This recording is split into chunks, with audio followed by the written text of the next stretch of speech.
Bonjour, bonjour, excusez-moi du retard, voilà, il est 20 heures, donc aujourd'hui c'est à moi de faire le direct.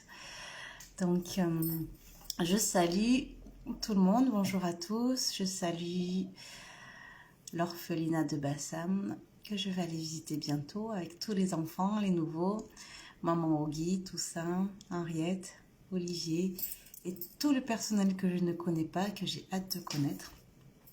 Voilà, si tout va bien, j'arrive en octobre. Voilà, grâce à la cagnotte, j'espère pouvoir faire mon voyage en octobre. Sinon, ce sera un peu plus tard, peut-être en décembre. Bonjour Henri, merci d'être là mon frère. J'espère que l'image et le son sont bons, j'espère que ça va. Voilà. Bonjour Roger, voilà. Bonjour Roger. J'en profite pour vous dire que l'Assemblée Générale, c'est lundi à 21 h. Je vous enverrai le lien via Zoom, ceux qui sont intéressés pour... oui, bonjour mon frère. Pour participer pour être membre de Enfance Meurtrie sans frontières, voilà. Vous êtes invités lundi soir à 21 h. Coucou Aran. Je vous bénis. Voilà, vous êtes 3. Donc... je vais parler de Jésus, de la différence entre Jésus, qu'est-ce qu'il est pour nous, ce qu'en dit la Bible, et voilà, quelle est la différence entre Jésus, les autres religions, et qui est-il vraiment. Voilà, c'est une approche, une ébauche non exhaustive, mais je vais essayer de... voilà. Alors, ce message s'adresse à des personnes qui connaissent pas Jésus, qui sont curieuses, qui ont envie de savoir, voilà, qui ont envie de mieux le connaître, qui ont envie de mieux comprendre qui il est vraiment. Voilà. Donc ça fait longtemps que j'avais envie de faire ce message avec Manou. Moi, c'est rigolo ça. Bisous ma maman chérie. Et voilà, donc Jésus. Déjà, les prophètes ont annoncé Jésus dans l'Ancien Testament. Dans la Torah, ils ont annoncé Jésus, et il y a un passage qui peut sembler hermétique, qui a semblé hermétique à de nombreux juifs, mais voilà, qui est à la lumière de la venue du Messie, prend vraiment tout son sens. C'est le passage de Ésaïe 53 que j'aimerais vous lire parce qu'il est profond, parce qu'il est beau, et j'espère vraiment, voilà.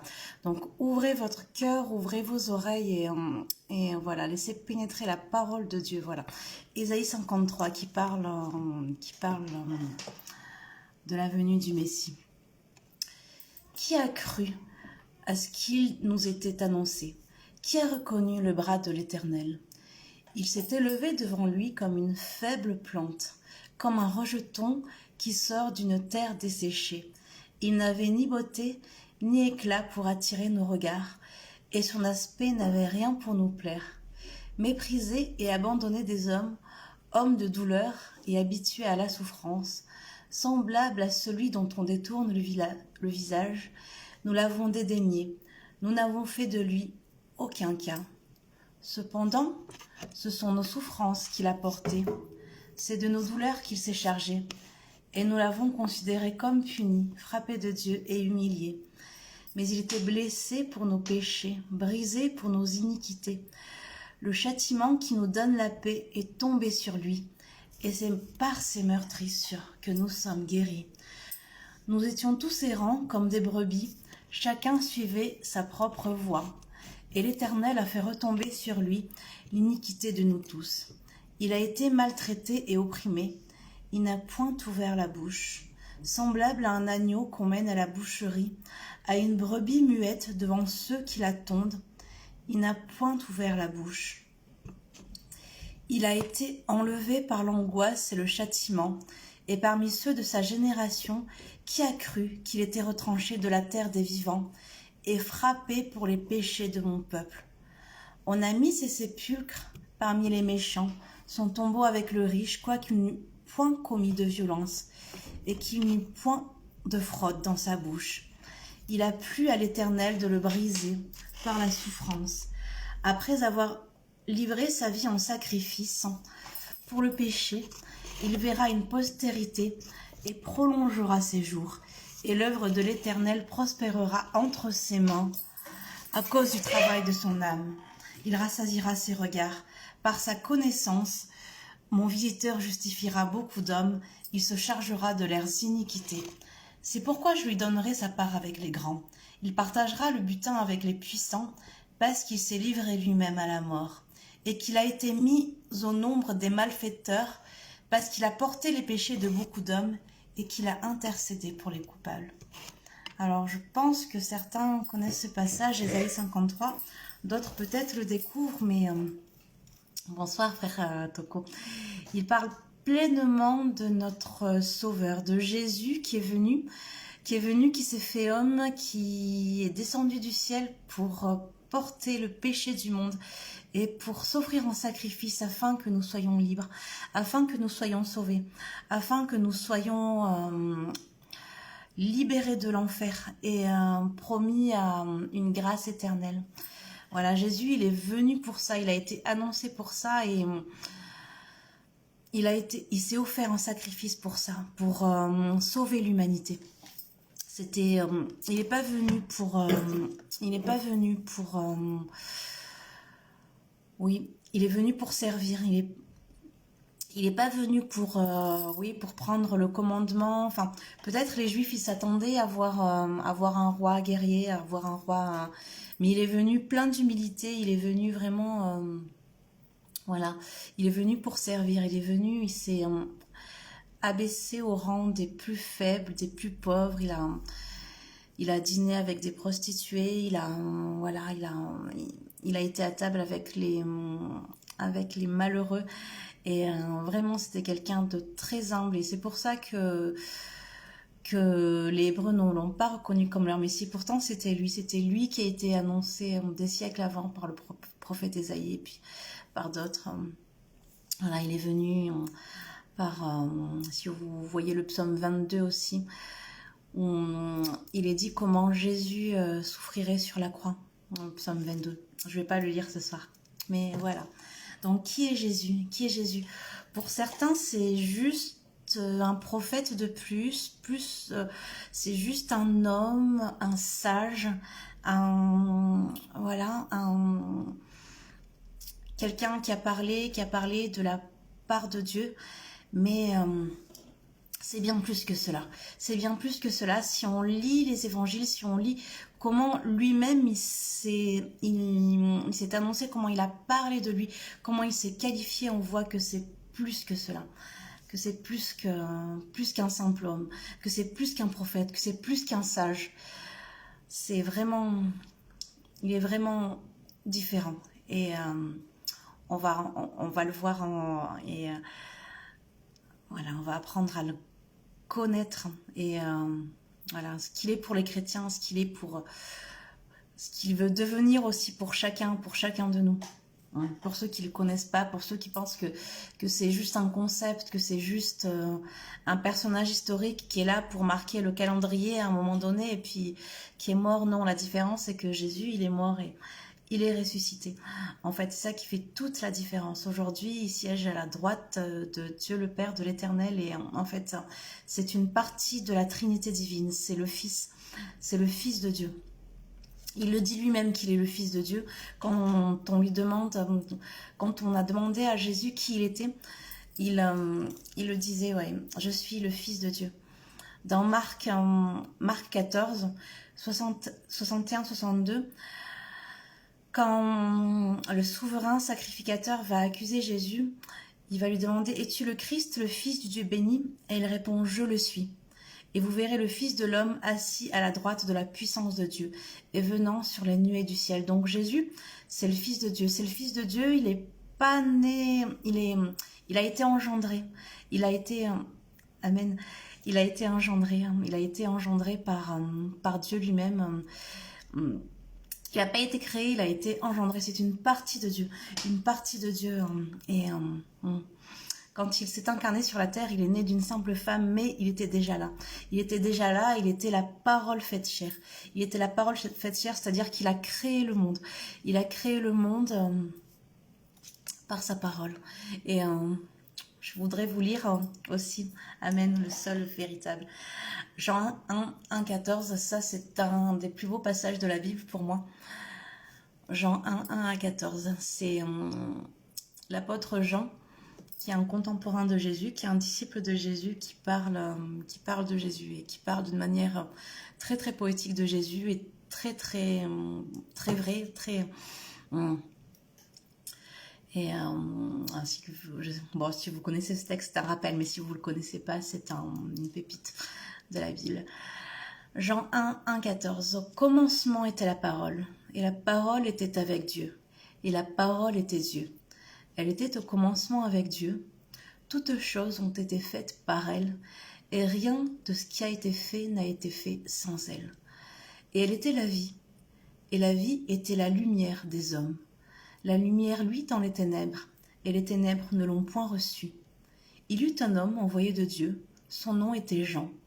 Il vint pour servir de témoin, pour rendre témoignage à la lumière, afin que tous crussent par lui.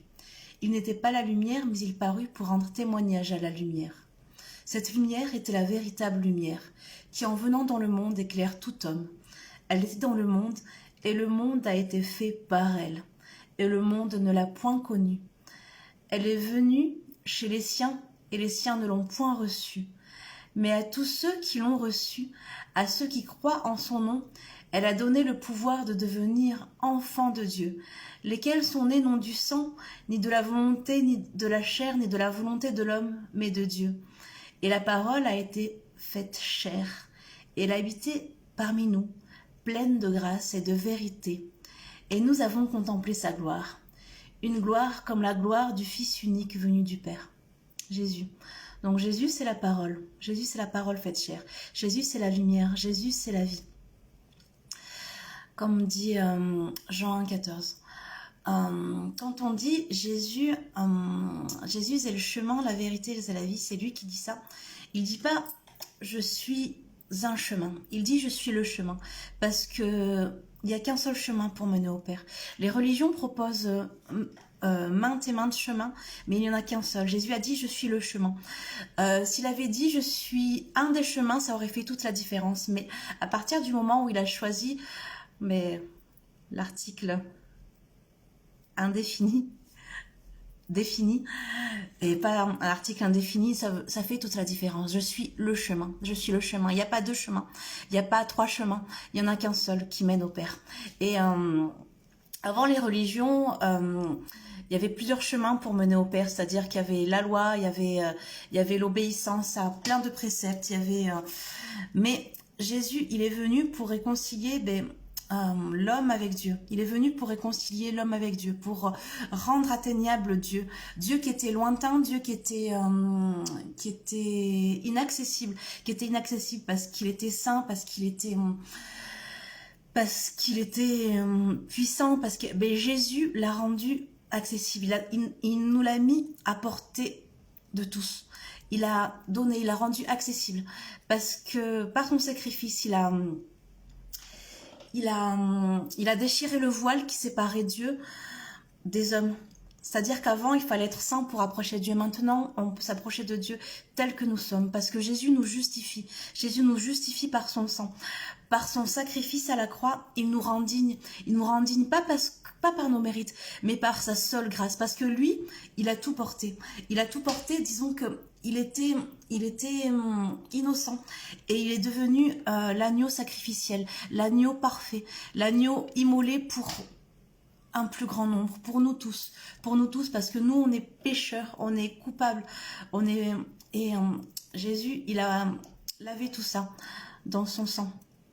Voilà, c'est l'agneau parfait. Avant, il fallait des sacrifices, il fallait répandre du sang innocent. Et Jésus est le sacrifice parfait. Il est le sacrifice parfait qui nous réconcilie avec le Père, qui nous rapproche avec le Père et qui nous rend Dieu accessible. À toi, à moi, à chacun de nous. Et je le répète, par la seule grâce, par la seule volonté de Dieu qui a voulu sacrifier son fils, ce qu'il avait de plus cher, il a offert par amour pour nous. Donc nous, tout ce qu'on a à faire, c'est d'accepter Jésus. de l'accepter comme notre sauveur et sauveur, notre Seigneur et sauveur, le Seigneur de nos vies. On a juste à l'accepter, on a juste à accepter, à faire ce pas de foi, à accepter qu'il soit mort pour nous, qu'il soit mort et surtout il est ressuscité. Et voilà, en lui nous avons la rédemption de nos péchés, la rédemption de nos maladies et la rémission de toutes nos fautes, de tout notre passé. Et ça c'est possible pour chacun grâce au sacrifice de Jésus. Et c'est ça qui fait toute la différence. Voilà, Jésus, il nous a pardonné. Et cette notion-là, je pense que c'est la seule religion qui nous offre ça, qui nous offre cette assurance-là. De par son sacrifice, nous avons la rémission de nos péchés. On n'a pas besoin on n'a pas besoin d'acheter sa place au paradis. On n'a pas besoin de faire des bonnes œuvres. On n'a pas besoin de travailler pour notre karma. On n'a pas besoin de ça. Non, tout ce dont on a besoin, c'est de reconnaître le sacrifice de Jésus et de l'inviter dans nos vies. Et voilà. Et à ce moment-là, nous échangeons notre nature pécheresse contre sa nature divine. Et ça fait toute la différence. Ça fait toute la différence dans nos vies, et ça nous donne l'assurance du salut, ça nous donne l'assurance de la vie éternelle. Jésus, il est l'agneau de Dieu. Jésus, c'est le pain de vie. Il a dit, voilà, je suis le pain de vie. C'est-à-dire que pendant la communion, quand on prend la Sainte Seine, c'est-à-dire quand on mange son corps et quand on boit son sang, c'est-à-dire le pain et le vin, comme Jésus nous l'a ordonné à ses enfants de le faire, eh bien, en fait, on appartient à son corps, on appartient à son église, on appartient à ses enfants. Et on participe à sa nature divine, on participe à son sacrifice, on participe, voilà, à son royaume. Nous sommes co-héritiers du royaume avec lui. Dieu nous offre d'être Père pour nous, et du coup, nous sommes les enfants de Dieu, nous sommes co-héritiers avec Christ. Christ qui est le Fils de Dieu, qui est une partie de Dieu, qui est Dieu, et c'est le pain de vie, en lui nous avons la vie éternelle, en lui nous avons la solution, c'est la porte, c'est-à-dire que c'est le chemin, c'est la porte des brebis. Nous sommes les brebis, nous sommes un troupeau égaré. Et lui, en fait, ce qu'il veut, Jésus, c'est nous rassembler autour de lui afin que nous le suivions, afin que, qu'il trace un chemin pour nous et nous n'avons plus qu'à le suivre, et lui, il nous montre le chemin. Donc c'est la lumière du monde, Le monde, il est ténèbres, mais Jésus, c'est la lumière du monde qui veut éclairer ce monde de ténèbres. Donc suivons cette lumière, acceptons cette lumière divine, cette lumière qui vient briller pour nous, qui vient briller pour les plus petits, pour celui qui en a besoin, pour celui qui l'accepte. La lumière de Jésus, elle vient briller pour toi. Elle vient briller pour toi ce soir.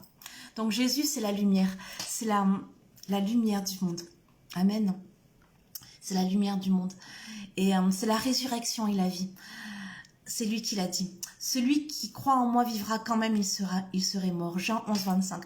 Je vais vous citer passage, mais c'est surtout dans l'évangile de Jean. Donc je vous invite à le lire, à le relire, parce que l'évangile de Jean, il est merveilleux. Il parle avec puissance de ce qu'est Jésus. Amen. Donc Jésus, c'est tout ça. Jésus, c'est tout ça pour nous. C'est la porte, c'est la pierre angulaire. C'est-à-dire que c'est lui qui fait tenir l'édifice. Il fait tenir l'édifice de nos vies, de l'Église. C'est lui qui... Voilà, c'est un pilier, c'est un rempart, c'est un roc. Et c'est la porte vers le ciel. C'est la porte qui veut nous ouvrir vers la vie. Et amen. Nul ne vient au Père que par moi. Donc le verset que je disais tout à l'heure, Jésus dit, je suis le chemin, la vérité et la vie. Nul ne vient au Père que par moi. Donc il y a un seul chemin, une seule vérité. Voilà, la vérité, la vie, le chemin. c'est Jésus. Il n'y en a pas d'autre, il n'y en a pas un autre. Il n'y en a pas un autre. Voilà, le bouddhisme, ils veulent faire croire que Dieu, que Dieu c'est nous, enfin, que voilà, qu'on peut atteindre l'éveil et devenir nous-mêmes Dieu. Non. Non. Et puis les autres religions, que ce soit l'islam, le judaïsme, ils cherchent encore leur Messie. Mais nous l'avons trouvé. Et les autres religions monothéistes, elles vont reconnaître le Messie, parce que le Messie, il y en a qu'un, c'est Jésus. Il est venu qu'une seule fois. Il est venu une seule fois, il reviendra. Mais acceptons-le. Acceptons-le tant qu'il est encore temps. Donc, c'est le vrai cep, Jean 15, 1. C'est le vrai cep, son père, Dieu, c'est le vigneron. Dieu le Père, c'est le vigneron. Jésus est le cep et nous sommes les sarments. Nous sommes les sarments qui sont attachés au cep, qui devons rester attachés au cep et se nourrir de sa sève, se nourrir de sa vie pour porter du fruit, pour donner de belles grappes. Et amen, amen. Donc, Jésus, c'est tout pour nous. Jésus, je veux pas limiter Jésus, mais voilà, Jésus, il est tellement, il est tout pour nous. Quand on l'accepte, il est à la fois un frère, un ami, un père, un conseiller, un guide, un modèle, un maître, un bon maître et un berger. Il est parfait. Il faisait des miracles, il a fait des myriades de miracles, on ne sait pas combien il en a fait, mais j'en dis que si, il en a fait tellement que le monde ne pourrait contenir tous les miracles qu'il a fait. Il en fait encore aujourd'hui. Moi j'ai vu des miracles toute ma vie, j'ai vu des miracles parce que j'ai déjà dit, mais quand on était petite, ma mère, elle nous emmenait jamais chez le médecin. Notre médecin, c'était Dieu. Et mes parents priaient au nom de Jésus et voilà, et pour un bobo, pour une fièvre, pour une douleur à la gorge, aux oreilles, ben, on était guéris. Et on avait la foi et ça réussissait à chaque fois. Je vous témoigne de ça, que ça réussissait, qu'on était jamais malade et que quand on était malade, mes parents, ils priaient pour nous et on était guéris. Parce que Jésus, il est le même hier, aujourd'hui et éternellement. Il n'a pas changé. Il guérissait hier, il guérit encore aujourd'hui. C'est le Fils de Dieu, c'est une...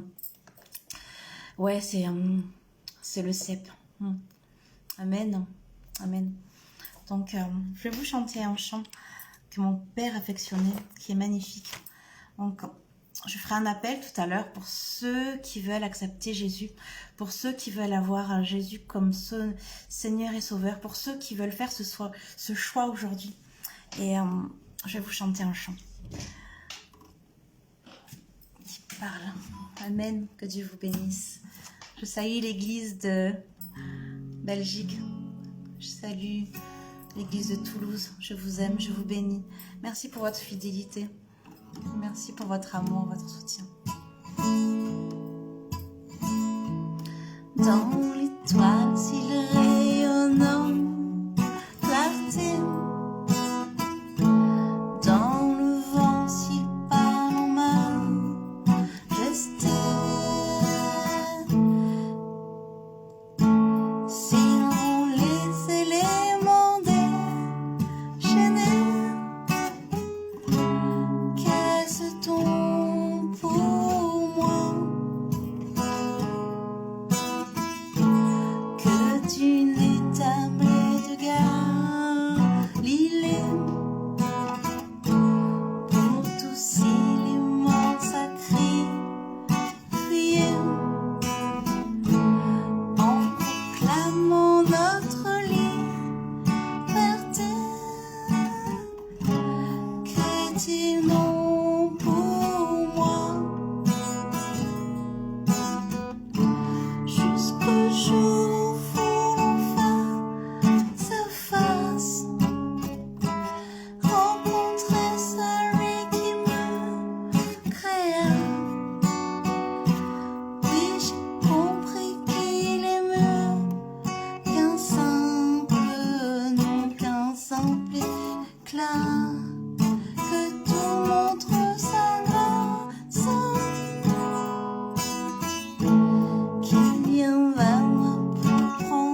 je peux vous témoigner que Jésus, il est tout pour moi.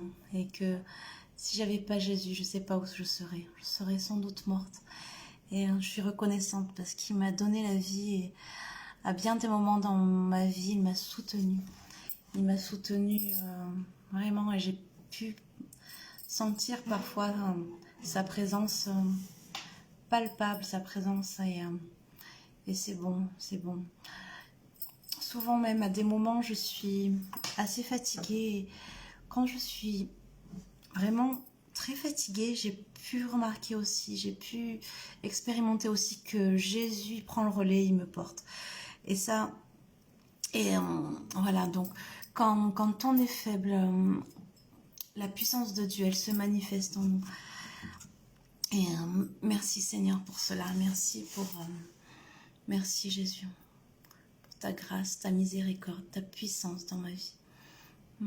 Merci pour ta parole faite chair. Et que cette parole, que ce verbe devienne vie chez vous. Pour ceux qui ne connaissent pas encore Jésus, mais je vous invite à l'accueillir dans vos vies parce qu'il demande que ça. Il veut surtout rien forcer.